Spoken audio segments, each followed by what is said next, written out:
မေလတရက်အလုပ်ပိတ်ရက်မတိုင်ခင်နောက်ဆုံးအကြိမ်ဖြစ်လေကားရောင်းဆိုင်ကိုလှုပ်ဝက်စစ်ဆေးဖို့ကျွန်တော်ရောက်လာခဲ့ပါတယ်ဆိုင်ရှိကလေးတိုက်လို့စောင်းနေတဲ့ပန်းအိုးလေးကိုမက်ပေးနေတော့နောက်ကနေဝုန်းတိုင်းကျဲပြီးလှမ်းအော်တန်ကြီးကြားလိုက်ရရောဗျာဟေ့ဟိုကအလုတ်တင်မင်းဒီကိုလာစမ်းလှည့်ကြည့်လိုက်တော့ဘီယာဘိုက်နဲ့ကွဲတော့မဲ့ဝစ်စုံကြက်ကြက်ကြီးဝတ်ထားတဲ့တက်လက်ပိုင်းလူဝါကြီးတယောက်ပြတမျက်စိကိုကင်ပြီးဒေါသတကြီးလျှောက်လာတာသူ့ရင်ဘက်ကကပ်ပြားမှာရေးထားတာကတော့တူးမန်နေဂျာကျက်ရှန်ချိုင်တဲ့ကျွန်တော်ကိုခေါ်လာလားခင်ဗျာမင်းကိုမခေါ်လို့ဘသူခေါ်ရမှာလဲ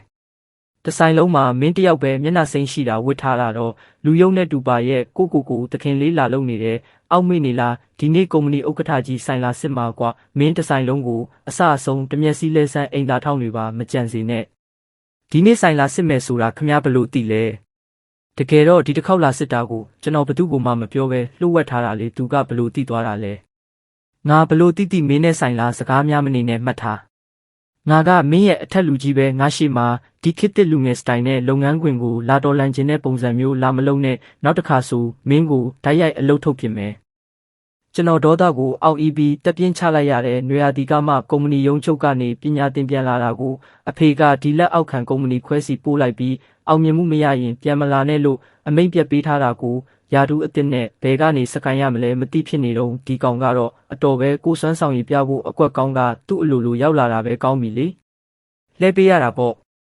ဟုတ်ကဲ့ကျွန်တော်လဲပါမယ်အေးဒါမှပေါ့လူငယ်ဆိုတာလူငယ်လိုနေရတယ်သူကကျဉ်နဲ့သွားပြီးဆိုင်ထဲကတခြားဝန်ထမ်းတွေကိုရှောက်အောင်ငေါက်ပြီးဗိုလ်ကျနေတော့တာပေါ့ကျွန်တော်လည်းတမျက်စိလဲရင်းဝန်ထမ်းတွေခံပြင်းနေတာကိုစောင့်ကြည့်နေလိုက်တယ်ခဏနေတော့အဲ့ဒီလူဝကြီးကပြန်ပတ်လာပြီးကျွန်တော်ဆိုင်ရှိမှာပဲလှဲနေတော့ရှိသေးတော့မင်းကဘာလို့ဒီနားမှာပဲအချိန်ဆွဲနေတာလဲအခုထိမပြီးသေးဘူးမလားပြန်လဲဆန်းပြီးရင်အိမ်သားတွေကအိမ်သားကိုလက်ဆေးကန်ကျမ်းပြင်အကုန်လုံးကိုဖုံတစ်စက်မကြံအောင်တိုက်ချွတ်ဆန်းကျွန်တော်တမျက်စိကိုတင်းဆုပ်ထားမိလို့လက်စစ်တွေတောင်ဖြူကုန်နေဗျာခမညာဘာလဲမကြေနပ်ဘူးလားမင်းကိုအလုတ်ခိုင်းတာကိုငါ့ကိုပြန်တွန့်နေတယ်ပေါ့ငါဖုန်းတစ်ချက်ဆက်လိုက်ရုံနဲ့မင်းဒီလောကမှာဘယ်တော့မှအလုတ်ရှာမရအောင်လုပ်ပြလို့ရတယ်ဆိုတာယုံလားညနေကျရင်ပါတီပွဲတက်ဖို့တေချာပြင်ထားတဲ့ကေပုံစံလေးဟာအဝတ်စုံညစ်ပတ်ကြီးနဲ့အပြစ်ခံရလို့ပျက်စီးသွားတဲ့အပြင်ညှော်နှံ့တွေပါနန်လာတော့ကျွန်တော်ဒေါသကထိမမရတော့ဘူးဗျာခမယူနေလားကျွန်တော်ခမတို့ရဲ့အလုတ်တင်မဟုတ်ဘူးရက်လိုက်ဆန်းငါမင်းကိုအိမ်သာတိုက်ခိုင်းတာမကြဘူးလားငါကိုပြန်អော်ရဲတယ်ပေါ့မင်းတော်တောင်းကျမ်းနေပါလားပူထူသွားတဲ့ပါပြင်ကိုကင်ပြီးကျွန်တော်တကယ်ကိုပောက်ကွဲသွားပြီးငငယ်ကလေးကအဖေတောင်ကျွန်တော်ကိုမရိုက်ဘူးသူကဘယ်ကအစ်စ်နဲ့ကျွန်တော်ကိုလာရိုက်ရတာလဲခမည်းနောက်တစ်ခါထက်ရိုက်ကြည့်စမ်းခမည်းကိုဒီလုပ်ငန်းခွင်ကနေအပြီးတိုင်ဖယ်ရှားပစ်မယ်ဆိုတာယုံလားဟာမင်းကဘာပြောလိုက်တယ်ငါကိုဘာလို့ဦးမလို့လဲဆိုင်ခွဲမန်နေဂျာဘယ်ရောက်နေလဲထွက်လာခဲ့စမ်းမင်းတို့အလုပ်ဝင်ကစတင်တန်းတွေကိုဘလို့ပေးထားတာလဲအလုပ်တင်ကငါကိုဒီလိုပြန်ပြောရဲအောင်မျက်မှန်နဲ့တက်လက်ပိုင်းဆိုင်ခွဲမန်နေဂျာအမျိုးသမီးခများပြတလဲပြေးထွက်လာရရှာတယ်ဗျာကျန်းကိုကြီးကျမရောက်ပါပြီကျမတေချာမတုံတင်မိလို့ပါစိတ်မဆိုးပါနဲ့ရှင်မောင်ရင်မင်းယူနေလားအဲ့ဒါငါတို့နယ်ပယ်ခွဲရဲ့မန်နေဂျာကျန်းလီမြန်တောင်းပန်လိုက်မဟုတ်ရင်အားလုံးဒုက္ခရောက်ကုန်လိမ့်မယ်တောင်းပန်ရမယ်ဘာကိစ္စလဲသူကဘာမို့လို့လူကိုလာရိုက်ရတာလဲဒီနေ့ဥက္ကဋ္ဌကြီးလာစစ်မှလေမင်းကိစ္စကြီးအောင်လုပ်ရင်ငါတို့အားလုံးအလုပ်ပြုတ်ကုန်မယ်ကျန်းကိုကြီးရှင်သူကအစ်စ်မို့လို့စီကမ်းမသိသေးလို့ပါလူကြီးမင်းပဲခွင့်လွှတ်ပေးပါဦးနော်ကောင်းလေးအခုထိမတောင်းပန်သေးဘူးလားကျွန်တော်တက်ပြင်းချလိုက်တယ်အခုကမျက်နှာဖုံးခွာရမယ့်အချိန်မဟုတ်သေးဘူးသူတို့ကျွန်တော်လာမှကိုဘလို့သိလဲအရင်စုံစမ်းရမယ် sorry ပါကျန်းကိုကြီးကျွန်တော်စီကမ်းမသိလို့ပါခွင့်လွှတ်ပေးပါဒါမှပေါ့အခုချက်ချင်းအိမ်သားထဲသွားချောင်းတွေပါမကြမ်းအောင်အစွန်းအထင်းတွေအကုန်တိုက်ဆန်းကြလားသူထွက်သွားတော့ဆိုင်ခွဲမန်နေဂျာကစိတ်ပြက်လက်ပြက်နဲ့ခေါင်းခါပြီးကျွန်တော်ကိုတနာနေရှာတယ်သူကဒူးမန်နေဂျာတွေမဟုတ်ဘူးလားဘာလို့ဒီလောက်ရန်ကားနေရတာလဲကုမ္ပဏီမှာသူ့ကိုကင်မဲ့သူမရှိဘူးလားမင်းမသိလို့ပါငါတို့ကုမ္ပဏီကိုအစ်စ်ရောက်လာတဲ့လူငယ်ဥက္ကဋ္ဌလေးနဲ့ဒီကျန်းရှမ်းချိုင်ကတွေးတောက်ညီကိုတွေကအရင်ကစစ်တပ်ထဲမှာအတူတူနေခဲ့ကြတာမဟုတ်ရင်သူ့အရေးချင်းနဲ့ဒူးမန်နေဂျာယာတူးရမလားကျွန်တော်ကြောင်အန်းသွားတယ်ဗျာကျွန်တော်မှဘယ်တော့မှစစ်တပ်အတူတူတဖူးတဲ့တွေးတောက်ညီအကူရှိသွားတာလဲတေချာလို့လားလူငယ်ဆိုတာမလွဲစေရဘူးမန်နေဂျာအစည်းအဝေးမှာကျန်းရှမ်းချိုင်ကိုယ်တိုင်ကြွားထားတာလူငယ်ကသူ့ကိုအထူးကြည့်ရှုစောင့်ရှောက်တယ်နောက်ဆိုဒီနယ်ပယ်တစ်ခုလုံးသူပဲအာဏာပိုင်မာတဲ့ကဲမင်းမနေနဲ့တော့သွားအလုပ်လုပ်တော့ ကျွန်တော်ဖုန်းထုတ်ပြီးအတွင်းရေးမှုစီချက်ချင်းဖုန်းဆက်လိုက်တယ်လူတယောက်အကြောင်းစုံစမ်းပေးစမ်းနယ်ပယ်ခွဲတူမန်နေဂျာကျက်ရှန်ချိုင်10မိနစ်အတွင်းသူ့အချက်လက်တွေအကုန်လိုချင်တယ်လို့ပြောလိုက်တာပေါ့ဒါပေမဲ့ကျွန်တော်စဉ်းစားလို့တော့မပြီးသေးဘူးအိမ်သားတကားကိုဝုန်းကနေကန်ဖွင့်ပြီးကျက်ရှန်ချိုင်ပြန်ဝင်လာရောကျွန်တော်စီကြောထားတာတွေကိုသူကအပြစ်ရှာမရတော့အတော်လေးယုံစရာကောင်းတဲ့လုပ်ရက်ကိုလုပ်ပြလိုက်တယ်ဗျာကျွန်တော်ရှိတင်ကျမ်းပြင်ပေါ်ကိုတရွေးတောက်ခနဲ့ထွေးချလိုက်တာကြည်စမ်းညစ်ပတ်နေတော့ပဲမလားဒါကိုဆင်အောင်တုတ်ဆန်းခမရဲ့တရွေးကိုကျွန်တော်ကိုတုတ်ခိုင်းတာလားအေးလေဘာလဲမလုပ်ချင်ဘူးလားလူတယောက်ကဒီလောက်ထိတော့မယုံစရာမကောင်းသင့်ဘူးဗျာငါကဒီလောက်ယုံစရာကောင်းတာမင်းဘာတတ်နိုင်လဲမြန်မြန်လုပ်ကျွန်တော်ကြမ်းတိုက်တန်သွားယူမလို့လို့တော့သူကထပ်ပြီးယုံမာလိုက်သေးတယ်ငါမင်းကိုလက်နဲ့တုတ်ခိုင်းတာကြမ်းတိုက်ခိုင်းတာမဟုတ်ဘူးဒူးထောက်ပြီးမင်းလက်နဲ့ဆင်အောင်တုတ်ဆန်းခမယူနေပြီအေးငါကဒီကဘရင်ပဲငါနဲ့လူငယ်ကအသက်ပေးတငယ်ချင်းတွေကွာမင်းငါကိုစန့်ကျင်ရဲ့ရင်ဖုန်းတစ်ချက်နဲ့တင်မင်းဘဝပြတ်သွားစေရမယ်အကုန်လာပြီးဒီကောင်ကိုဖန်ထားစမ်းဥက္ကဋ္ဌကြီးမလာခင်ဒီကောင်ဘသူကိုကြောက်ရမလဲဆိုတာတွင်တင်ပေးရမယ်ဝန်ထမ်းတွေကတွေ့ဝေနေပေမဲ့ကျန်းရှန့်ချိုင်ရဲ့အာဏာကြောင့်ကျွန်တော်ပခုံးကိုလာဖမ်းချုပ်ကြတဲ့ဝန်ထမ်းလေးတွေကအတန်တိုးတိုးလေးနဲ့တောင်းပန်ရှာတယ် sorry ပါညီလေးရတို့လည်းမိသားစုစာဝတ်နေရေးကြောင့်ပါအလုပ်ပြုတ်လို့မဖြစ်လို့ပါတဲ့အဲ့ဒီတော့မှဝန်ထမ်းတွေကမကောင်းဆိုးဝါးကိုကူညီခြင်းလို့မဟုတ်ပဲဘဝကသူတို့ကိုအကြက်ကင်ထားလို့ဆိုတာကျွန်တော်နားလည်သွားတယ်ဗျာမျက်နှာမတုပ်ချင်ရင်မျက်နှာအရင်ဆေးလိုက်ဦးမင်းကိုငါ့ကိုစန့်ကျင်တဲ့အကျိုးဆက်ကိုသိစေရမယ်ကျွန်တော်ရေမုန်းပြီးအသက်ရှူကျက်နေတော့အပြင်ကနေဝန်ထမ်းတယောက်ကမူးရှုထိုးပြေးဝင်အော်တော့မှအဲ့ဒီလူဝါကြီးလက်လွတ်ပေးလိုက်တယ်ဗျာမန်နေဂျာဥက္ကဋ္ဌကြီးရဲ့ကားဆိုင်ရှိကိုရောက်လာပြီးပြို့မင်းကန်ကောင်းသွားတယ်ဒါပေမဲ့မပြီးသေးဘူးဒီကောင့်ကိုဧခမ်းမအလဲကိုဆွဲခေါ်သွားပြီးဥက္ကဋ္ဌကြီးလာရင်ဒူးထောက်အဖြစ်ပေးခိုင်းစမ်းကျွန်တော်ကိုခမ်းမအလဲကိုဆွဲခေါ်သွားပြီးကျန်းရှန့်ချိုင်ကနောက်ကနေခြေထောက်နဲ့ကန်ချလိုက်လို့ဂျိန်းကနေကျန်းပြင်ပေါ်ဒူးထောက်ကျသွားရတယ်ဒူးကောင်းနာလုံးလို့နဖူးမှာချွေးစေးတွေတောင်ပြန်လာပြီးစပင်းတွေကိုပါဆွဲပြီးကျန်းပြင်နဲ့စောင့်ပစ်ပြန်နေဗျာအဲ့ဒီအချိန်မှာပဲဆိုင်တကားကြီးပွင့်သွားပြီးတာမန်တီရှပ်နဲ့ဂျင်းပေါင်းပြီးဝတ်ထားတဲ့လူငယ်လေးတစ်ယောက်ဝင်လာရောလူငယ်ရောက်လာပြီးပဲတရင်ကြီးတဲကထက်ပိုပြီးပြိုပြိုမြင့်မြင့်တန်တန်ပြန့်ပြန့်လေးပါလာရှင်ဥက္ကဋ္ဌကြီးလူငယ်ကျွန်တော်စောင့်နေတာကြာလာပြီဗျာဒါပေမဲ့အဲ့ဒီဝင်လာတဲ့လူငယ်လေးကကြောင်အန်းနဲ့ခေါင်းကုပ်ပြီးဘာပြန်ပြောလဲဆိုတော့ဘာဥက္ကဋ္ဌကြီးလဲဗျခမရတို့လူမားနေပြီထင်တယ်ကျွန်တော်ကဒီနေ့မှစောင့်ဝင်မဲ့အလုပ်တင်တစ်ပါတာကျွန်တော်ရဲ့ခန့်အပ်လွှာပါဆိုင်ခွဲမန်နေဂျာရောဆက်လိုက်ကျော်ဒုမန်နေဂျာကြီးကျန်းရှန့်ချိုင်မှမျက်လုံးကြီးပြူပြီးစွန့်သွားကြတာဗျခန့်အပ်လွှာကိုအတင်းလူကြီးတော့အလုတ်တင်စာရွက်အစ်စ်ကြီးဖြစ်နေရောတကယ်ကြီးအလုတ်တင်စာရွက်ပါလားစောစောကဥက္ကဋ္ဌကြီးကလာပြီလို့ဘဲကောင်အော်ဒါလဲထွက်ခဲ့စမ်းကျန်းကိုကြီးကားကတကယ်ရောက်လာတာပါဒါပေမဲ့ဆိုင်ရှိမှာအခုအလုတ်တင်အစ်စ်နဲ့ကားချင်းကွက်တီတိုးသွားလို့ပါ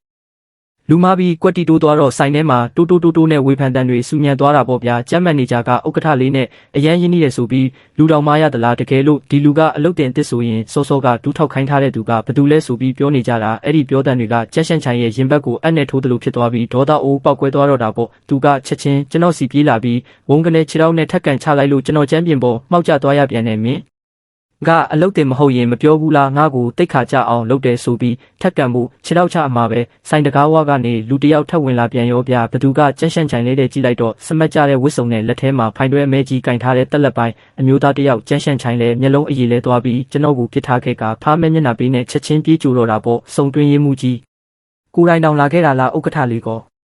ကားပေါ်မှာလာတဲ့စုံတွင်းရေးမှုကခမ်းမတဲ့ကိုဝဲဝဲကြည့်ပေမဲ့ကျွန်တော်လဲကျနေတဲ့နေရာကစပွဲနောက်ွယ်တောင်းကပ်နေတော့ချက်ချင်းမမြင်ရဘူးဗျသူကဥက္ကဋ္ဌလေးကရောက်နေတာကြာပြီးငါကသူ့ကိုလာရှာတာလို့ပြောလိုက်တဲ့တခွန်းနဲ့တင်တဆိုင်လုံးဖျားတရားတခဏငင်းသက်သွားပြီးအားလုံးကြောင်အန်းကုန်ကြရောကျက်ရှန့်ချိုင်လဲအပြုံးတွေခဲသွားပြီးစုံတွင်းရေးမှုကလည်းနောက်နေပြန်ပြီးဒီမှာဘသူမှမရှိပါဘူးလို့ပြောတာပို့စုံတွင်းရေးမှုကမျက်မှောင်ကုပ်ပြီးငါမင်းနဲ့နောက်နေဖို့အချိန်မရှိဘူးဥက္ကဋ္ဌလေးကသူ့စီဖုန်းတိုက်ရိုက်ဆက်ပြီးထွက်လာခဲ့ဖို့တောင်းပန်ခိုင်းလိုက်တယ်လို့ပြောလိုက်တော့ဝန်ထမ်းတွေအားလုံးရင်တထိတ်ထိတ်နဲ့ကြည့်နေကြတာပေါ့ဒီမနက်ဆိုင်ကိုထူးထူးခြားခြားရောက်လာတာဟိုကောင်တယောက်ပဲရှိတာမဟုတ်မှလွယ်ရောဆိုပြီးကျက်ရှန့်ချိုင်လဲရင်းနဲ့ထိတ်ခနဲဖြစ်သွားပြီးလက်တွေတုံရင်နဲ့ဖုန်းထုတ်ကကျွန်တော်နံပါတ်ကိုလမ်းခေါ်လိုက်တော့တာပေါ့ဗျာတဆိုင်လုံးအကြတန်တောင်ကြားရလောက်အောင်တိတ်ဆိတ်နေတော့စက္ကန့်ပိုင်းကြာမှာပဲစပွဲနောက်ွယ်ကနေဖုန်းမြည်တန်တီနဲ့ထွက်လာပါလေရောကျွန်တော်လဲမနေအာယူပြီးနှက်ခမ်းကသွေးတွေကိုတုတ်ကမတ်တက်ထွက်လိုက်ရတဲ့စုံတွင်းရေးမှုကလမ်းဖြတ်ပြီးဥက္ကဋ္ဌလေးဘာဖြစ်သွားသေးလဲလို့ပြေးထူမလို့လို့တော့ကျွန်တော်ကလက်ကပြလိုက်ပြီးအားလုံးရဲ့ရှေ့တင်မြည်နေတဲ့ဖုန်းကိုကင်လိုက်ပါတယ်အဲ့ဒီအချိန်မှာကျက်ရှန့်ချိုင်ရဲ့မျက်နှာဟာဂျင်းကနေမိုးကြိုးပစ်ချခံလိုက်ရတယ်လို့လုံးဝကိုစွန့်ပြီးတောင်းတင်းသွားတော့တာပေါ့ကျွန်တော်ကဖုန်းထဲကနံပါတ်ကိုကြည့်ပြီးတွေးပြက်နေတဲ့ကျက်ရှန့်ချိုင်ကိုစိုက်ကြည့်ရင်းပြောလိုက်တယ်ကျက်ရှန့်ချိုင် မင်းကငါနဲ့တွေးတောက်ညီအကိုတွေဆိုဒါကိုငါကိုယ်တိုင်တောင်ဘာလို့မသိရတာလဲတဲ့ဖုန်းထဲကနေသူ့အတန်ကပဲ့တင်ထပ်ပြီးထွက်လာတော့သူခြေလန်းနဲ့ငယ်နောက်ဆုတ်သွားပြီးမဖြစ်နိုင်ဘူးဒါလုံးဝမဖြစ်နိုင်ဘူးအားလုံးပဲဒီကောင့်ကိုမယုံကြနဲ့သူကလူလိမ့်အယောင်ဆောင်ကြီးပါလို့ရှောက်အော်တော့တာဗျာစုံတွင်းရမှုကကျွန်တော်နံပေးကိုအမြန်ပြေးလာပြီးဥက္ကဋ္ဌလေးတန်ရရသွားပြီကျွန်တော်ဆရာဝန်ချက်ချင်းခေါ်လိုက်မယ်လို့ပြောပေမဲ့ကျွန်တော်ကစိတ်မပူဖို့လက်ကပြလိုက်ပြီးကြက်ရှန့်ချိုင်ကိုပဲစိုက်ကြည့်နေလိုက်တယ်ဆိုင်ခွဲမန်နေဂျာနဲ့တခြားဝန်ထမ်းတွေဆိုရင်ကြောက်လွန်းလို့ဒူးတွေတောင်တုံနေရှာပြီးစောစောကကျွန်တော်ကိုချုပ်ထားတဲ့ဝန်ထမ်း2ယောက်ဆိုမျက်နှာဖြူလျှော်ပြီးဒူးပါထောက်ချလိုက်ကြတယ်တောင်းပန်ပါတယ်ဥက္ကဋ္ဌလေးရခမည်းမန်းတို့မသိလို့ပါအကြက်ကင်ခံရလို့လုံးမိတာပါတယ်ကျွန်တော်ကသူတို့ကိုဂယုမဆိုင်ပဲကြက်ရှန့်ချိုင်ကိုပဲမေးလိုက်တယ်မင်းကဥက္ကဋ္ဌလေးနဲ့အသက်ပေးတငယ်ချင်းဆိုအခုကြတော့ဘာလို့မမှတ်မိတော့တာလဲလို့ပေါ့သူကတကယ်ကိုရေနစ်သူဖောင်ဆယ်တယ်လို့မျိုးကျွန်တော်ကိုလက်ညှိုးထိုးပြီးသူကလူလိမ့်စစ်ပဲဥက္ကဋ္ဌလေးပုံစံဖမ်းပြီးပတ်စံလာလိမ့်တာစုံအတွင်းရင်းမှုကလည်းသူ့ဘက်တော်သားဖြစ်မှာပေါ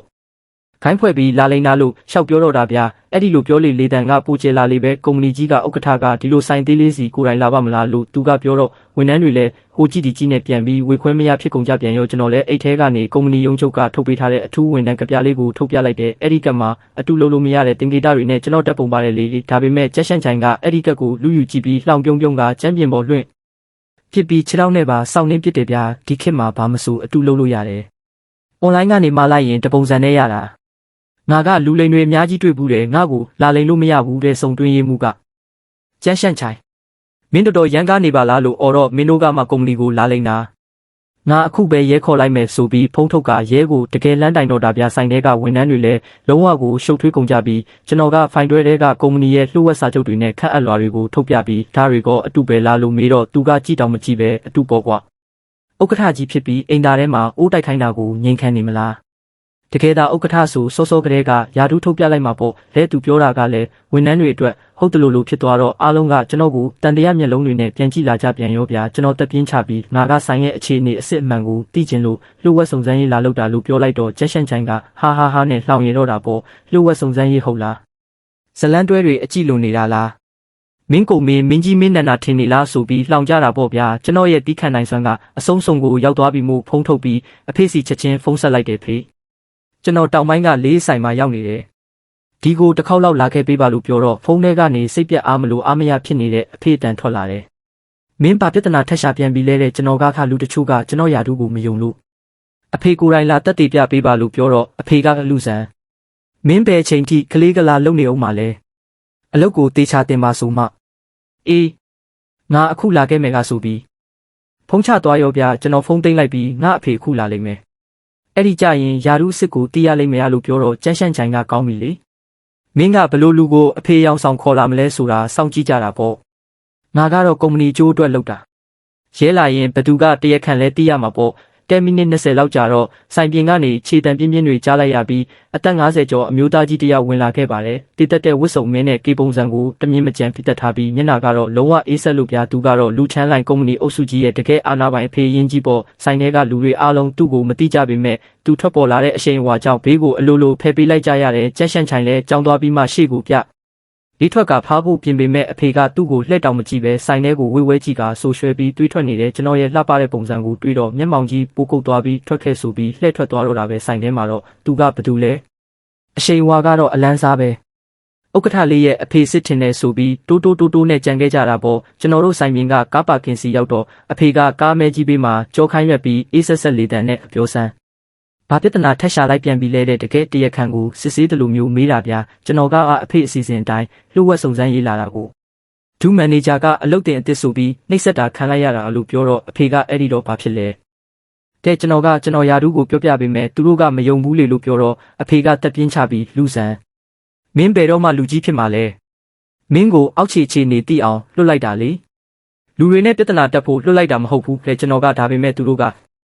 လို့ပြောမလို့ရှိသေးအဖေကဖြတ်ပြောတယ်အောက်ခြေဆိုတာရှုပ်ထွေးတာပေါ့ကုမ္ပဏီအောက်မှာပိုးကောင်တွေရှိတာမဆန်းဘူးမင်းကတီးခံတက်ရမယ်စောင့်ကြည့်ရမယ်တက်တည်စုဆောင်ရမယ်အခုလိုစိတ်လိုက်မှန်ပါနဲ့ဒူးမန်နေဂျာတယောက်ကိုထိတ်တိုက်သွားတိုးတာမဟုတ်ဘူးတဲ့ကျွန်တော်လည်းခံပြင်းလွန်းလို့ကျွန်တော်စိတ်လိုက်မှန်ပါလောက်တာမဟုတ်ဘူးသူကလွန်လို့ကျွန်တော်ကိုလူသိရှင်ကြားရိုက်နှက်ပြီးအိမ်သားထဲမှာဒူးထောက်ခိုင်းတာလို့အုံပြီးတော့အဖေကအဲ့ဒါဘာဖြစ်လဲယာဒူးထုတ်ပြလိုက်ရင်အားလုံးပြီးသွားရောလား မင်းကတကယ်ကိုကလေးကလာဆန်လွန်သေးတယ်တဲ့ကျွန်တော်လက်သီးကိုတင်းတင်းဆုပ်ပြီးဒါဆိုအဖေကကျွန်တော်ကိုဒီအတိုင်းအနိုင်ကျင့်ခံနေဖို့လွတ်လိုက်တာလားလို့မေးတော့မင်းကိုအုံနောက်သုံးတက်အောင်တင်ပေးတာမင်းသားတကယ်တော့ရင်သူ့ကိုကင်တွယ်မဲ့နီလန်းပေါင်း100လောက်ရှိတယ်အခုလိုလူတကာသိအောင်ကဘာပြတ်အောင်လုပ်เสียမလိုဘူးမင်းသိလားမင်းရဲ့ဒီလိုရဲ့ကြောင့်ဥက္ကဋ္ဌကြီးရဲ့သားဟာပထမဆုံးနေ့မှာတင်အဆက်ကွဲတဲ့သတင်းဆိုးကြီးဖြစ်သွားပြီးတဲ့ကျွန်တော်တကယ်ကိုကြောင်အမ်းသွားရတယ်ဗျာအဖေစိတ်ပူနေတာကကျွန်တော်ဘလောက်နိုင်ကျင့်ခံရလဲဆိုတာမဟုတ်ပဲသူ့မျက်နှာပြက်မှာကိုပဲစိုးရိမ်နေတာလေဒါဆိုအဖေအတွက်ကမျက်နှာကလွှဲရင်ဘာမှအရေးမကြီးဘူးပေါ့လို့မေးမိတော့အဖေကအေးဆက်ဆက်စိုက်ကြည့်ပြီးဟာမှန်တယ်စီးပွားရေးလောကမှာတိတ်ခါနဲ့နာမည်ကအရာအလုံးပဲမင်းအခုပုံစံနဲ့ဆိုရင်ဆိုင်ခွဲတစ်ခုလုံးကိုထားလို့ဆိုင်သေးလေးတစ်ဆိုင်တောင်စီမံနိုင်မှာမဟုတ်ဘူးကားပေါ်တက်ငါနဲ့ပြန်လိုက်ခဲ့ဒီကိစ္စကိုလူလွတ်ပြီးရှင်းခိုင်းလိုက်မယ်တဲ့ကျွန်တော်လက်သီးကိုပိုတင်းအောင်စုပ်ပြီးရဖေကျွန်တော်သိပါတယ်ဒါပေမဲ့ကျွန်တော်လူကြီးဖြစ်နေပြီကျွန်တော်စွမ်းရည်နဲ့ကျွန်တော်တက်တည်ပြချင်တယ်အဖေရဲ့အကာအကွယ်အောက်မှာပဲတစ်သက်လုံးမနေချင်ဘူးလို့ပြောလိုက်တော့အဖေကလှောင်ပြုံးပြုံးပြီးတက်တည်ပြမယ်ဟုတ်လားမင်းအခုချိန်မှာကိုယ့်ရဲ့ယာရုအစ်စ်အမှန်ကိုတောင်တက်တည်မပြနိုင်သေးဘူးလို့ပြောလိုက်တာနဲ့ဗီဒီယိုလေးကပြီးသွားတာပေါ့ဗျာမင်းအခုချိန်မှာကိုယ့်ရဲ့ယာရုအစ်စ်အမှန်ကိုတောင်တက်တည်မပြနိုင်သေးတာဘာအောင်မြင်မှုအကြောင်းပြောနေတာလဲလို့အဖေကပြောတော့ကျွန်တော်ကဒါကြောင့်လဲအဖေကိုလာခိုင်းပြီးကျွန်တော်ယာရုကိုတက်တည်ပြခိုင်းတာပေါ့လို့ပြန်ပြောလိုက်မိတယ်အဲ့ဒီမှာပဲအဖေကစက္ကန့်ပိုင်းလောက်ငြိမ်သွားပြီးကျွန်တော်ရင်ကိုအေးဆက်သွားစေမယ်စကားတခွန်းပြောလိုက်တယ်ဗျာငါမင်းကိုမကူညီဘူးတဲ့ကျွန်တော်လည်းမယုံနိုင်တော့အောင်ဖြစ်သွားပြီးဘာဖြစ်လို့လဲဖေအဖေမကူညီရင်သူတို့ကကျွန်တော်ကိုလုံးဝယုံမှာမဟုတ်ဘူးလို့အတင်းပြောပေမဲ့အဖေကတော့ကားပေါ်တက်ပြီးတကားပိတ်ဖို့ပြင်တော့တာပဲကျွန်တော်လည်းကားတကားကိုအတင်းဆွဲထားပြီးအဖေကျွန်တော်ကအဖေသားရင်းလေးလို့អော်လိုက်တော့အဖေကမင်းကသားမို့လို့ကိုငါမကူညီနိုင်တာပြဿနာကိုကိုအားကိုပြီးရှင်းတက်အောင်တင်ရမယ်ဒီလောက်အသေးဖွဲလေးကိုတော့မရှင်းနိုင်ရင်နောက်ကျရင်ကုမ္ပဏီကြီးတစ်ခုလုံးကိုဘယ်လိုစီမံမလဲတဲ့ကျွန်တော်ကလည်းဒါကအသေးဖွဲမဟုတ်ဘူးဖေဆိုင်ထဲကကြက်ရှန့်ချိုင်ကကျွန်တော်ကိုလူလိမ်လို့တတ်မှတ်ပြီးရဲခေါ်တော့မှလို့ပြောလိုက်တော့အဖေကအေးဆက်ဆက်လေးတန်းနဲ့ပဲခေါ်ပိုင်ခွင့်ရှိတာပဲခေါ်ပါစေမင်းမရှိတဲ့အထောက်ထားတွေအကုန်ရှိတာပဲရဲလာရင်သူ့အလိုလိုရှင်းသွားလိမ့်မယ်တဲ့ကျွန်တော်ကဒါပေမဲ့ကိစ္စကြီးသွားရင်ကုမ္ပဏီရဲ့တိတ်ခါထိခိုက်မှာမစိုးရိမ်ဘူးလားလို့မေးတော့အဖေကဒါကြောင့်မင်းကိုငါနဲ့အခုချက်ချင်းပြန်လိုက်ခဲ့ဖို့ပြောတာပေါ့အေးစစ်စစ်ပြီးသွားချင်းရင်ငါနဲ့အခုပြန်လိုက်ခဲ့မဟုတ်ပဲဒီမှာဆက်နေခဲ့မယ်ဆိုရင်တော့မင်းမပဲရှင်းငါလုံးဝမကူညီဘူးမင်း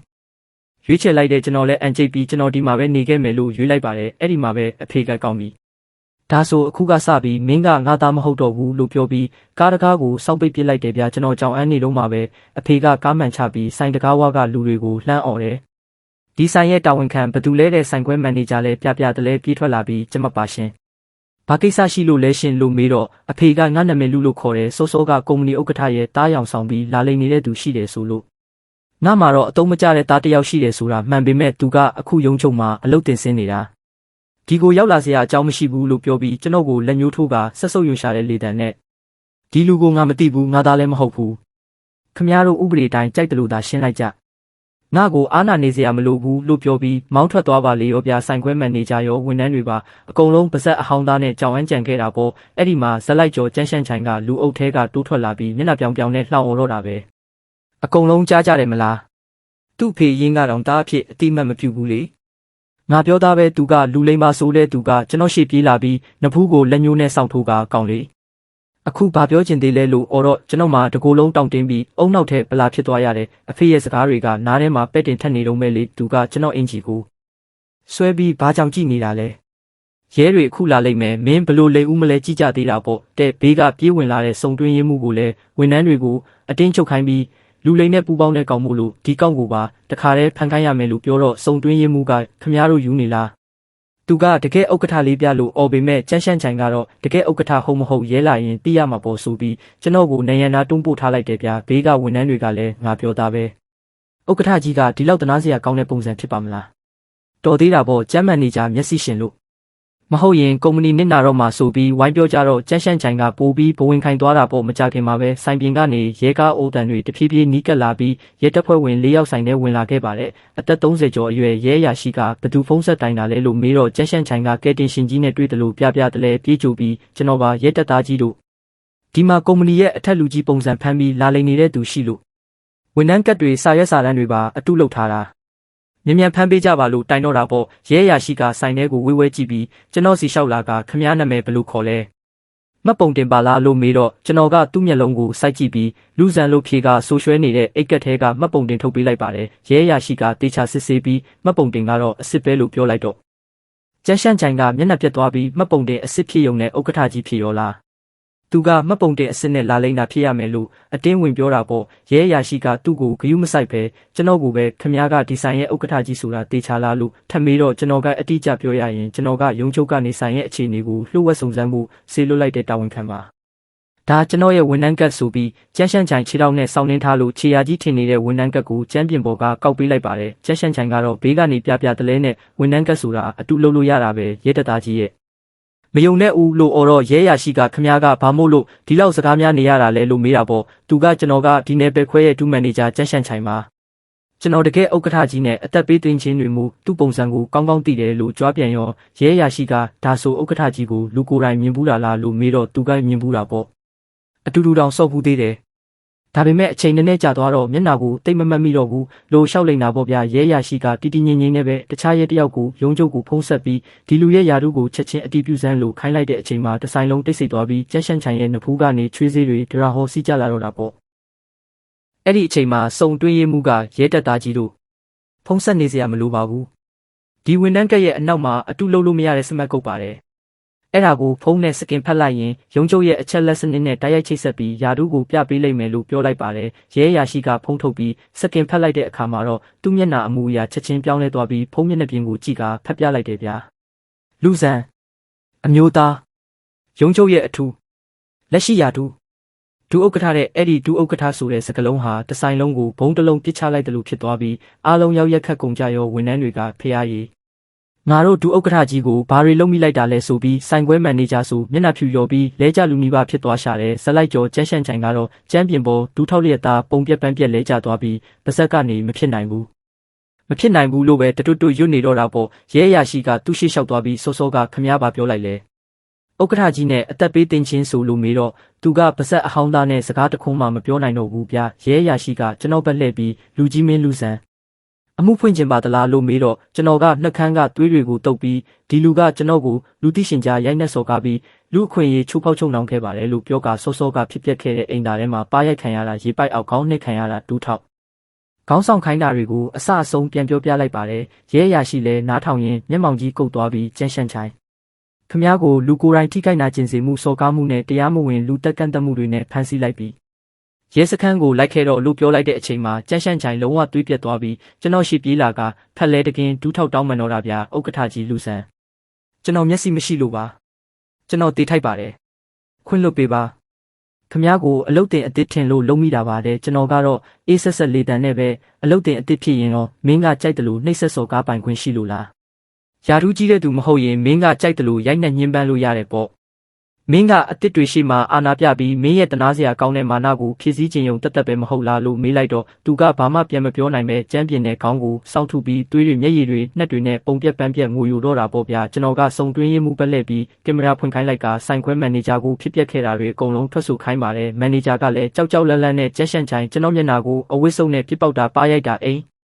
တာတဲ့တွေးထွေးပြီးလက်နဲ့တုတ်ခိုင်းတာတွေကိုတခုမကြံထွက်ဆိုတော့တာပေါ့ကျွန်တော်ကိုဝိုင်းချုပ်ခဲ့တဲ့ဝန်ထမ်း2ယောက်ကိုလည်းထပ်မေးတော့သူတို့ကကျွန်တော်တို့အလုပ်ပြုတ်မှာကြောက်လို့ကြမ်းမှန်နေကြတင်းခိုင်းလို့လောက်ရတာပါ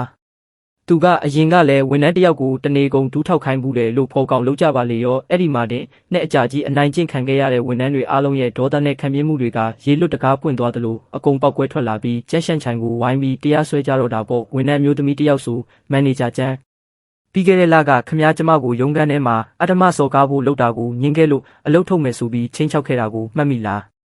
းခမ ्या မျက်နှာမြင်ရင်ကိုအန်ချင်တယ်ကျမရဲကိုတိုင်မဲလို့အော်ငိုပြီးတိုင်နှမ်းပါတော့တယ်ကျန်းရှန့်ချိုင်ကတော့ရဲစခန်းမသွားချင်လို့ကျွန်တော်ခြေထောက်ကိုဖတ်ပြီးပတ်စံဘလောက်ပဲဖြစ်ဖြစ်ရောပါမယ်အမှုပိတ်ပေးပါလို့ငိုယိုအော်ဟစ်တော့ကျွန်တော်ကမင်းမရှိတဲ့ပတ်စံတွေကဝန်ထမ်းတွေရဲ့လစာကိုဖျက်တောက်ပြီးရထားတဲ့ပတ်စံတွေမဟုတ်လားလို့မေးကစုံတွင်းရေးမှုကိုသူ့ရုံးခန်းထဲကပစ္စည်းတွေအကုန်သွားရှာခိုင်းလိုက်ပါတယ်မိနစ်ပိုင်းအတွင်းမှာပဲစုံတွင်းရေးမှုကလက်စားထားတဲ့ငွေစည်းရင်းစာအုပ်တွေဝန်ထမ်းတွေကိုချင်းချောက်ထားတဲ့ရုံးခန်းတွင်အတန်သွင်းကလစ်တွေနဲ့ညွှန်ကြားရေးမှုဒရိုက်တာစောက်ခိုင်နဲ့အတူတူရိုက်ထားတဲ့ဖားပုံရိပ်တွေကိုအကုန်တက်တဲ့အဖြစ်တည်လာခဲ့ပါတယ်ကျွန်တော်က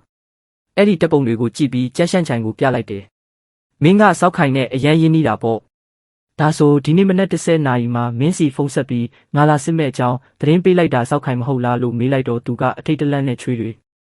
ပိုထွက်လာပြီးစကားမပြောနိုင်တော့ဘူးဗျတကယ်တော့ဒီလျှို့ဝှက်စုံစမ်းရေးကိုကျွန်တော်ရဲ့အဖေရဲ့အတွင်းရေးမှုရဲ့၃ယောက်ပဲတည်တာလေဘလို့ဖြစ်ပြီးစောက်ခိုင်စီသတင်းပေါက်ကြားသွားတာလဲဆိုတာကိုအကွက်မြင်သွားတဲ့ကျွန်တော်ရဲ့စကားနဲ့တင်ဒီအပိုင်းလေးကဆက်ရှိန်တက်ပြီးပြီးဆုံးသွားပါတော့တယ်ဗျာ